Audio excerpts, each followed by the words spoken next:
Ya. Assalamualaikum warahmatullahi wabarakatuh. Ketemu lagi dengan kita untuk belajar TDO, teknik dasar otomotif, gitu ya. Di sini yang nanti akan kita pelajari tentang keselamatan dan kesehatan kerja atau disingkat K3, gitu ya. Tujuan dari kita mempelajari keselamatan dan kesehatan kerja itu agar kalian pertama dapat memahami prinsip-prinsip keselamatan dan kesehatan kerja. Itu yang pertama tujuannya.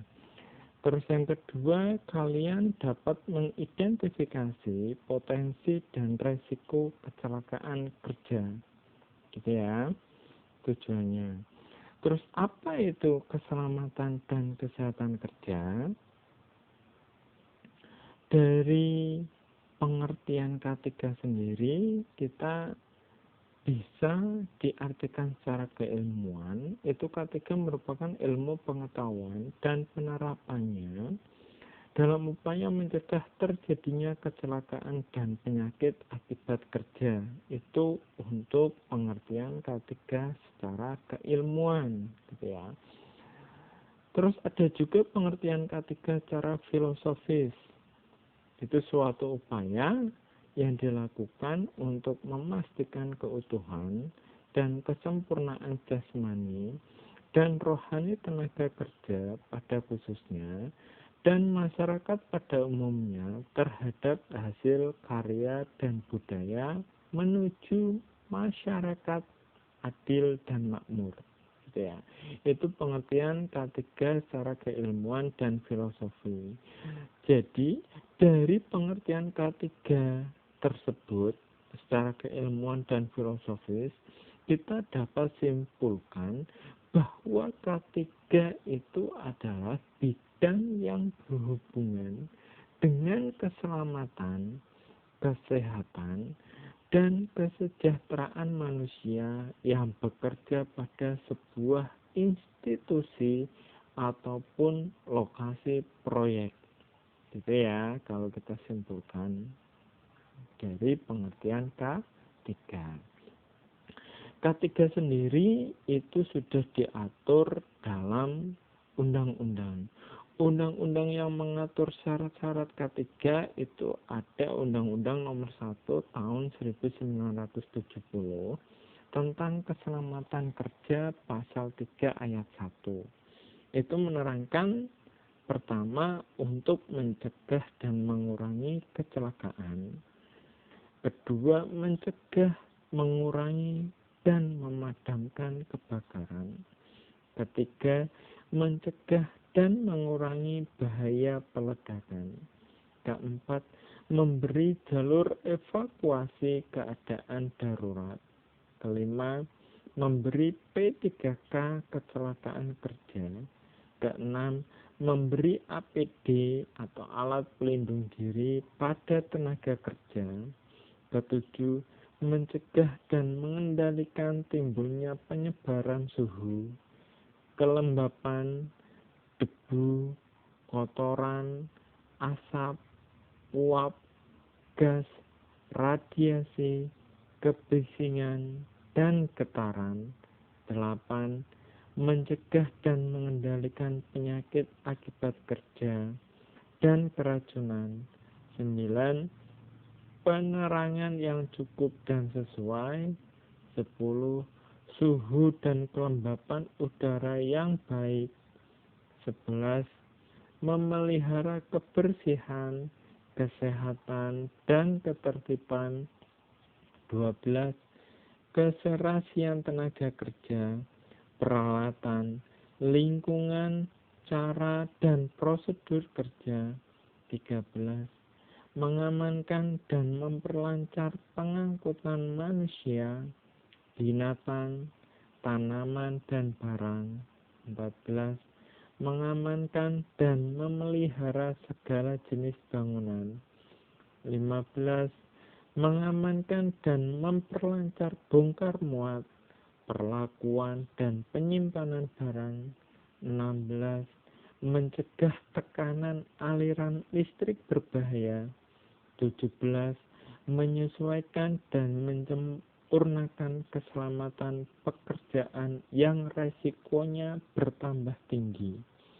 Itu isi Undang-Undang Nomor 1 Tahun 1970 tentang keselamatan kerja, pasal 3 ayat 1, gitu ya. Nah, dari Undang-Undang Nomor 1 Tahun 1970 pasal 3 ayat 1 tersebut selanjutnya diperbarui menjadi pasal 36 ayat 1 Undang-Undang Nomor 13 Tahun 2003, gitu ya, yang di dalamnya menyatakan bahwa 1. Keselamatan dan kesehatan kerja, 2. Moral dan kesusilaan, 3. Perlakuan yang sesuai dengan harkat dan martabat manusia serta nilai-nilai agama. Itu undang-undang yang sudah diperbarui dari Undang-Undang Nomor 1 Tahun 1970 pasal 3 ayat 1 menjadi pasal 86 ayat 1 Undang-Undang Nomor 13 Tahun 2003 yang mengatur tentang keselamatan kerja, gitu ya. Oke. Dari situ muncul kebijakan dan prosedur dari K3. Ya. Kebijakan dan prosedur yang muncul dari K3 itu ada, yang pertama itu ada dari unsur manusia. Terus dari unsur pekerjaan sendiri juga ada. Terus yang ketiga dari unsur perusahaan, gitu ya. Nah, dari unsur manusia sendiri itu yang pertama merupakan upaya preventif agar tidak terjadi kecelakaan, atau paling tidak untuk menekan timbulnya kecelakaan menjadi seminimal mungkin, mengurangi terjadinya kecelakaan. Itu, atau mencegah paling tidak mengurangi timbulnya cedera. Itu dari unsur manusia. Bisa juga untuk menyediakan tempat kerja dan fasilitas kerja yang aman, nyaman, dan terjamin sehingga etos kerja tinggi.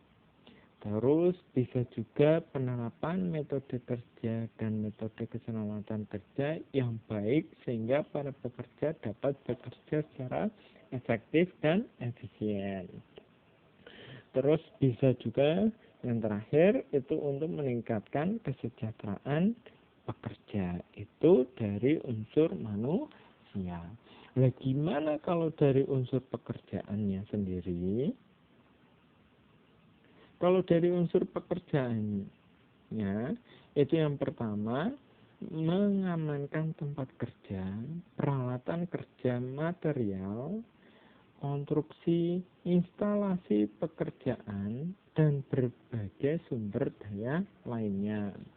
Itu yang pertama. Terus yang kedua, itu bisa meningkatkan produktivitas pekerjaan dan menjamin kelangsungan produksinya.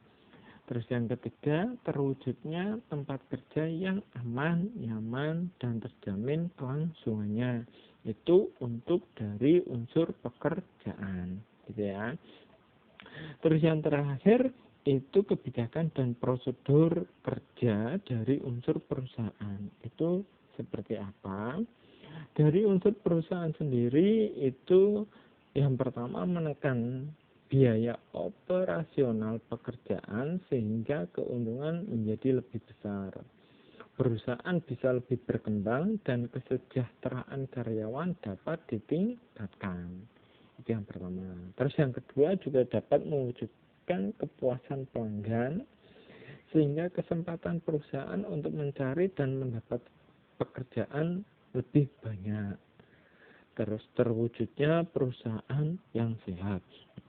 Itu kebijakan dan prosedur ketiga dari unsur perusahaan, gitu ya. Nah, dari unsur ketiga itu, unsur yang pertama unsur manusia, yang kedua unsur pekerjaan, terus yang ketiga unsur perusahaan sendiri, itu juga memiliki potensi bahaya dan risiko terhadap keselamatan dan kesehatan kerja, gitu ya.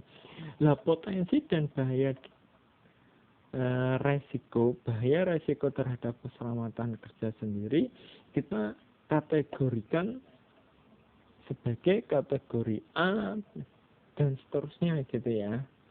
Oke. Nah, misal nih, kategori A itu terhadap potensi bahaya yang menimbulkan resiko dampak jangka panjang pada kesehatan, gitu, jangka panjang. Berarti potensi bahayanya untuk kategori A itu jangka panjang, gitu ya. Contohnya, yang pertama bahaya faktor kimia dari debu, dari uap logam atau uap logam atau uap, gitu ya. Itu pertama dari faktor kimia. Terus yang kedua bisa juga terjadi dari bahaya faktor biologi, penyakit dan gangguan oleh virus, biasanya bakteri dan sebagainya, gitu ya. Bisa juga bahaya dari faktor fisik, itu bising, terus penerangan, getaran, iklim kerja dan lainnya, gitu ya. Bisa juga dari cara bekerja dan bahaya faktor ergonomis, posisi, ya. Pekerjaan berulang-ulang, jam kerja yang lama, gitu. Atau potensi bahaya lingkungan yang disebabkan oleh polusi pada perusahaan di masyarakat. Itu untuk kategori A yang menimbulkan resiko dampak jangka panjang. Nah, untuk kategori B sendiri itu untuk potensi bahaya yang menimbulkan resiko langsung pada keselamatan. Ini langsung, ya. Jadi potensinya itu secara langsung, bisa terjadi secara langsung. Itu contohnya yang pertama kebakaran, ya, dari apa? Dari listrik atau dari yang lainnya. Terus potensi bahaya mekanikal, tidak adanya pelindung mesin. Ya. Terus housekeeping, peralatan buruk pada peralatan. Itu untuk kategori B yang menimbulkan resiko langsung pada keselamatan. Terus untuk kategori C sendiri itu resiko terhadap kesejahteraan atau kesehatan sehari-hari, gitu ya. Contohnya yang pertama itu air minum, ya, kesejahteraan atau kesehatan secara sehari-hari, itu air minum, dua toilet dan fasilitas mencuci, terus 3 ruang makan atau kantin, 4P 3K di tempat kerja, 5 transportasi. Untuk kategori C resiko terhadap kesejahteraan atau kesehatan sehari-hari. Untuk kategori D sendiri itu tentang potensi bahayanya yang menimbulkan resiko pribadi dan psikologi, gitu ya. Itu yang pertama pelecehan. Terus bisa juga terinfeksi HIV atau AIDS. Terus yang ketiga kekerasan di tempat kerja, itu juga bahaya yang menimbulkan resiko pribadi. Stres, terus narkoba di tempat kerja, gitu ya. Itu untuk potensi bahaya dan resiko terhadap keselamatan dan kesehatan kerja untuk kategori A, B, C, D, dari bahaya jangka panjang sampai bahaya yang langsung menimbulkan resiko pribadi atau psikologi, gitu ya. Nah, dari itu semua kita bisa mengklasifikasikan dari kecelakaan kerja, ya. Dari kecelakaan kerja di antaranya nih, kecelakaan kerja dapat menimpa siapapun, ya kan? Kecelakaan itu dapat menimpa siapapun dan kapanpun, namun bukan berarti kecelakaan tersebut dapat dihindari. Yang namanya kecelakaan, ya kan? Nah, sebelum itu kan paling enggak kita harus bisa meminimalkan kecelakaan, gitu ya. Makanya kita juga harus hati-hati, gitu ya. Nah, untuk klasifikasi dari kecelakaan kerja, di antara yang pertama menurut jenis kecelakaan, itu bisa terjatuh, tertimpa benda jatuh, tertumbuk atau terkena benda-benda kecuali benda jatuh, terjepit oleh benda, pengaruh suhu tinggi, tekanan arus listrik, kontak dengan bahan-bahan berbahaya atau radiasi, dan lain-lain. Itu menurut jenis kecelakaan. Nah, untuk menurut penyebabnya itu bisa dari mesin, bisa dari bahan-bahan atau zat-zat yang digunakan, atau juga dari lingkungan kerja, gitu ya. Nah, untuk sifat luka atau kelainan itu bisa terjadi patah tulang atau kesleo, renggang otot, memar, amputasi, atau luka-luka lainnya, gitu ya. Bisa sampai gagar atau remuk atau keracunan. Kalau keracunan berarti karena dia terkena zat, gitulah, zat-zat yang berbahaya. Maka dari itu saat kita bekerja, kita harus bisa memakai atau harus memakai yang namanya alat pelindung, ya kan. Setiap pekerjaan pasti memiliki resiko, tapi gimana caranya kita harus meminimalisir resiko tersebut. Makanya setiap bekerja kita harus bisa meminimalisir resiko terjadinya kecelakaan tersebut. Nah, dengan apa? Paling enggak dengan kita menggunakan alat pelindung, gitu ya. Contohnya, ya, alat pelindung apa yang perlu kita pakai? Itu pertama ya pelindung untuk kepala kita, gitu ya. Jadi kalau misalnya kita kejatuhan benda keras dari atas, itu nggak langsung terkena kepala. Nah, terus alat pelindung kaki, ya.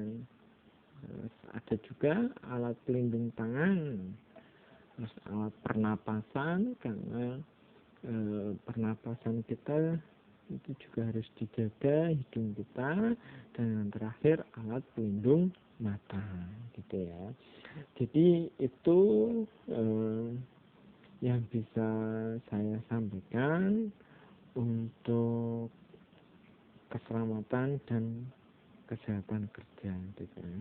Jadi kalian bekerja apapun, kalian harus ingat K3, keselamatan dan kesehatan kerja.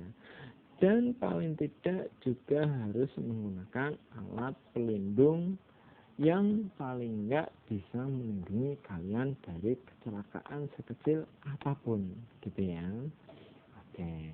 Jadi untuk pembelajaran kali ini mungkin itu yang bisa saya sampaikan. Nanti kita akan sambung lagi di pertemuan selanjutnya, gitu ya. Terima kasih dari saya, cukup sekian. Wassalamualaikum warahmatullahi wabarakatuh.